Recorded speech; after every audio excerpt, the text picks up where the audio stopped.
بسم اللہ الرحمن الرحیم۔ شروع کرتا ہوں اللہ کے پاک نام سے جو بڑا مہربان نہایت رحم والا ہے۔ دیکھتی آنکھوں اور سنتے کانوں کو السلام علیکم۔ بہنوں، بھائیوں، دوستوں اور بزرگوں، آج کی ہم اس اسلامی ویڈیو میں ہم ایک بااثر اسلامی سکالر اور صوفی رہنما ابوالحسن شہد علی کی سوانح حیات کو پیش کر رہے ہیں۔ ان کے ابتدائی سالوں میں اس کی روحانی فلسفے کی ترقی اور صوفی روایت میں ان کی شناخت کے بارے میں جانیں۔ یہ تحقیق الشہد علی کی تعلیمات کی اہمیت اور آج کی روحانی منظر نامے میں ان کے مطابقت کو اجاگر کرتی ہے۔ براہ کرم اس ویڈیو کے آخر تک ہمارے ساتھ رہیں۔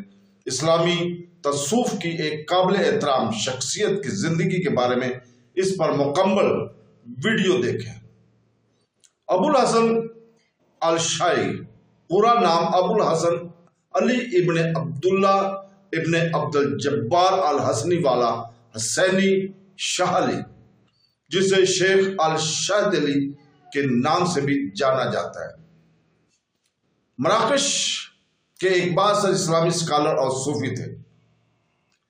الشہد علی کی پیدائش 1196 میں سیوٹا کے قریب ہوئی تھی۔ وہ ایک شریف تھا جو ادریسیوں کے ذریعے عرب ہاشم قبیلے کے نسل سے تھا اور ازواجی طور پر بربر غومارہ قبیلے کے ایک شاہی خاندان میں پیدا ہوا تھا۔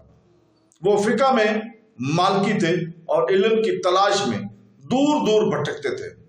بہت زیادہ سیکھا، یہاں تک کہ ایک نوجوان آدمی کے طور پر وہ اپنے دور کے مذہب کے علماء کے ساتھ قانونی بحث کرنے کو اپنی صلاحیت کے لیے مشہور تھے۔ ایک نوجوان کے طور پر ابوالحسن بیابان میں ایک سنیاسی کی زندگی گزارنے کے درمیان ہچکچا رہا تھا تاکہ اپنے آپ کو مکمل طور پر عبادت اور دعوت کے لیے چھوڑ دے یا علماء اور سائلین کی محبت میں رہنے کے لیے شہروں اور بستیوں میں واپس آ جائے۔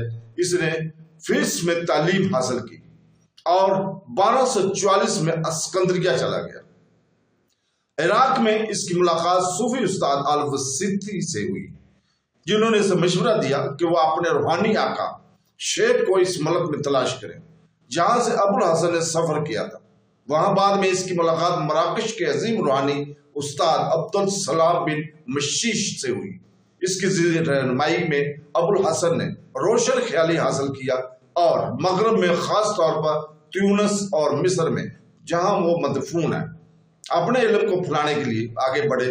اس نے 1227 میں تیونس میں اپنی پہلی زاویہ کی بنیاد رکھی اور ان کا انتقال 1258 میں مکہ جاتے ہوئے مصر کے شہر ہمیترا میں ہوا۔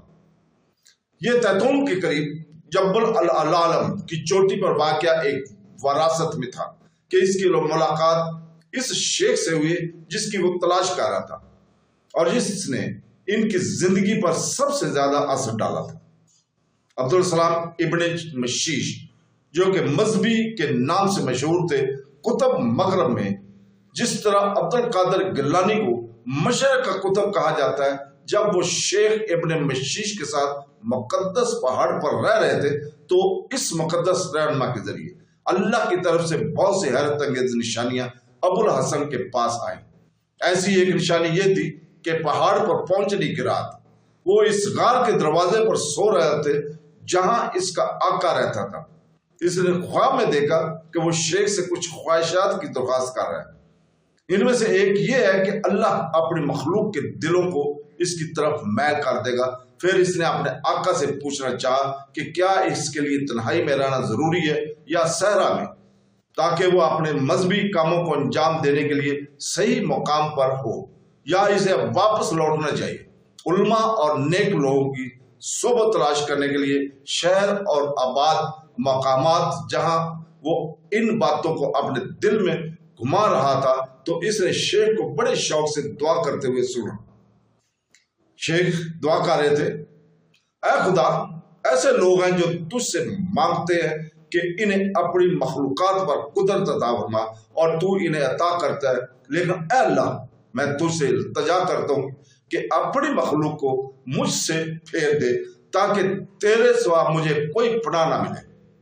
اگلی صبح جب اس نے اپنے استاد کو سلام کیا تو اس سے ان کا حال پوچھا، جس پر ابن مشیش نے جواب دیا کہ میں خدا سے قناعت اور تسلیم و رضا کی ٹھنڈے کی شکایت کرتا ہوں، جس طرح تم خود ہدایت اور انتخاب کی گرمی کی شکایت کرتے ہو۔ اسی طرح اس کی باتیں سن کر جب اس نے اپنے طالب علم کے چہرے پر حیرت دیکھی تو اس نے مزید کہا کہ کیونکہ مجھے ڈر ہے کہ ایسے وجود کی مٹھاس مجھے اللہ کی طرف سے اپنے فرض سے غافل نہ کر دے۔ پھر ابو الحسن نے کہا کہ یہ کتب اسلام ہے، جو سمندر ہے جو بہتا ہے۔ تب اس معلوم ہوا کہ اس کے آقا نے اس کے پورے دل کو پکڑ لیا اور اس طرح وہ پوری طرح روشن ہو گیا۔ تو دوستو، بہنوں، بھائیوں اور بزرگوں، کل ہم انشاءاللہ تعالی اسی وقت 4 بنیادی موضوعات اور ابو الحسن کو بیان کریں گے۔ تو دوستو، کل تک کے لیے اجازت، اللہ حافظ۔